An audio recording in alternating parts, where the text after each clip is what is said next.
నమస్తే. భగవద్గీతలో 3వ అధ్యాయం కర్మయోగంలో 3వ శ్లోకము. శ్రీ భగవానువాచ లోకేస్మిన్ ద్వివిధా నిష్ఠా పురా ప్రోక్తా మయా నఘ జ్ఞానయోగేన సాంఖ్యానాం కర్మయోగేన యోగినాం.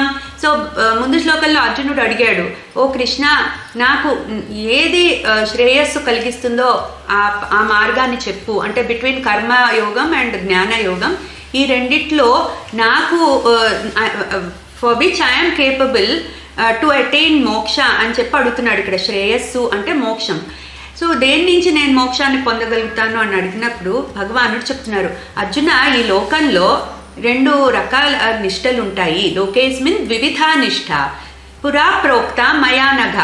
సో ఈ లోకంలో ఉన్న వాళ్ళందరూ కూడా మోక్షానికి అర్హులే అనగా అంటున్నాడు ఇక్కడ అర్జునుడిని. అనగా అంటే పాపాలు లేనివాడా అని. అంటే that means you are fit to gain liberation అన్నట్టుగా చెప్తున్నారు. సో నువ్వు బాధపడకు, you can gain liberation, but నీకు ఏ రూట్ కరెక్టో నువ్వు అర్థం చేసుకో.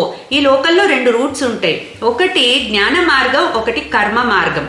సో జ్ఞాన మార్గం ఎవరికైతే ఆత్మ విద్య పొంది, ఎవరైతే తత్వజ్ఞానాన్ని, పరమాత్మ తత్వాన్ని పూర్తిగా అర్థం చేసుకుని పరమాత్మతో ఏకీభావ స్థితిలో ఉండగలుగుతారో వాళ్ళు జ్ఞాన మార్గం ద్వారా లిబరేషన్ పొందుతారు.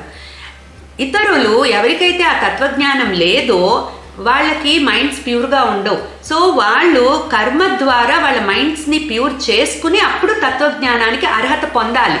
సో అటువంటిది 2వ మార్గము, కర్మ మార్గము. సో ఈ 2 మార్గాలు ఉంటాయి అర్జున.